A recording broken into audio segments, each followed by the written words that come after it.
Hi everybody, Sean Fuhrer here, owner of Life Management Coaching Solutions, and I'm here at the Life Management Training Center in Waterville, Maine.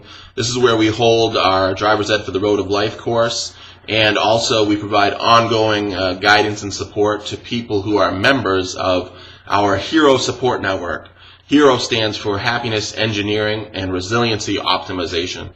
And of course, it takes the right kind of person with the right character to be able to create these kind of good situations in which people can be well and flourish. And we call that person the hero because they're a person who, like heroes in the movies and in the comic book industry, they care about themselves, they care about other people, they care about the environment, and they care about maintaining the well-being that they have created in their lives. And they're willing to protect it against threats to life success, right? Whether those are people who are threatening or places that are threatening that, experience and or distracting events, right? So heroes are people who are willing to confront appropriately and respectfully those bullies and abusers and other villainous characters who would try to take and destroy something that the hero has built, right? And they also are able to recognize the signs of oppression at home, at work, in the social environments where they live. And they're able to take steps to neutralize the destructive influence that those types of people are having on their good circumstances. And they're also able to act in a way that keeps the good qualities growing and developing at home, at work, in themselves, and in their, peer groups, right? So we've talked about how experiences don't just happen, they're constructed by change agents, and they arise out of situations, right? And we've talked about that situations can be shaped by behavioral shaping, by role modeling, and by education, right? Educating the minds of the people that you're with in order to help them to be a better co-manager with you, right? Now, this third video is all about why some situations are better than others, right? The reason for this is because, like a plant needs to be situated in fertile soil in order for it to grow and reach its full potential in life, we too are situated in our environments. They are physical, like your living room is an environment, your office at work is an environment, but they're also social, right? And a social environment is made up of the way that people are relating to one another, the way we behave with each other. And one of the things that I didn't say in the last video regarding behavioral shaping and why it's such a powerful force for persuading people to change their behavior is because we are always teaching other people how to treat us in the future by the way that we respond to their behavior. So if somebody mistreats me once, right, shame on them. If they mistreat me twice, shame on me. Why is that? It's because obviously I'm not giving them the message that it's not okay to keep hurting me, because they just keep on doing it, right? So if someone's hurting you, you're going to take steps to stop that. You're going to seek help. You're going to get educated on what you can do about it. Or you might, have to call the police in a really bad situation. But so we're always teaching people how to treat us by the way we respond to their behavior. And it's important because we need to understand that our environments need to be fertile. They need to be nutritious for ourselves to be optimally functional, to reach our full potential.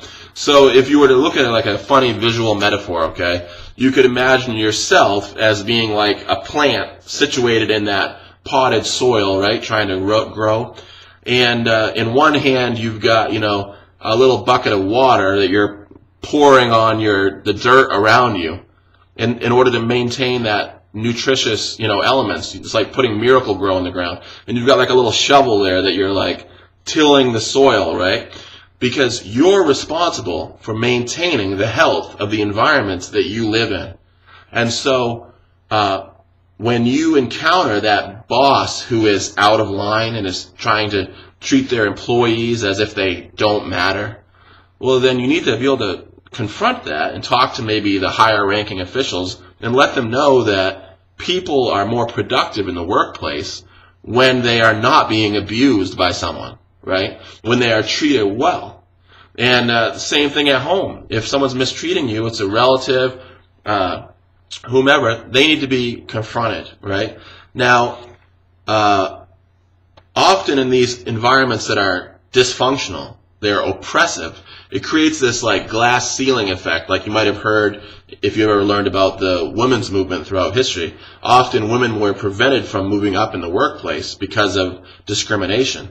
And that same kind of barrier occurs in environments at home and at work and elsewhere where people are not allowed to grow to their full potential because it threatens someone who's on top of the food chain, right? Someone who's oppressive and abusive. Don't have to be hitting someone to be abusive. They might just be doing it in ways that are psychological or emotional. And those ways are much more common than physical abuse, and they're much more damaging, in my opinion, because bruises heal, whereas the effects of changing someone's mind lasts a lifetime and can make them stay stuck in maladaptive ways of acting, right, and bad habits. So finally, to wrap up, in order to create these kinds of good situations wherever you go, as a manager of your life, you need to have certain skills. I call them life management skills. And there's 32 of them that I've put together that are going to help you to be able to engineer life success systems. Those are the good situations with good people and good places and relating to each other well and able to deal with things in a way that keeps the positivity moving and reduces the impact of the destructive influences, right? You're going to learn how to engineer. You're going to learn how to participate in ways that allow you to develop win-win outcomes for people, not just after a conflict, but before a conflict, in order to prevent yourself from creating problems in your life. You're going to think ahead of what you can do to make yourself and others experience that well-being, that psychological and emotional well-being that we need. The kind of well-being that you get from being planted or situated in a good, fertile environment, right? At home, at work. And so, finally, I'm also going to give you a guide that you can use, something that will show you what you can do specifically to create and cultivate nutrient-rich content at home and at other places. And you're going to be able to tell how that feels. Quick example. If you want to feel safe, which is one of the things you need to be well, right? If you want to feel safe emotionally and mentally, physically, then you're going to need to cultivate security in your workplace or at home or at church. And the way you're going to do that is by using virtue pairs, okay? You're going to act in ways that are virtuous. For example, I'm going to be brave and I'm going to be cautious, because caution without bravery can lead to cowardice, which will not allow me to create a positive change. And bravery without caution will lead to recklessness, which will not allow me to stay safe. So I'm going to have that balance of bravery and caution, right?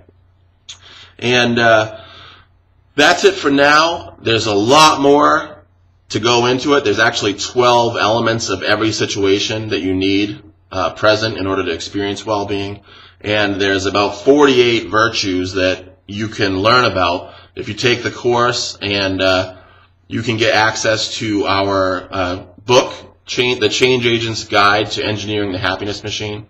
And I hope that you think about that and join us for a webinar or live here in Waterville. And if you do, I guarantee you're going to enjoy it, because it's been very enlightening for me and other people that have learned this material. and it's changed our lives for the better. Just so you know, we're not religious or politically affiliated. This is something for anyone, and it's basically just like an educational opportunity. We do provide personal coaching and support to people after they've taken the class, if they so desire. All right, thanks a lot, and it's been great talking to you.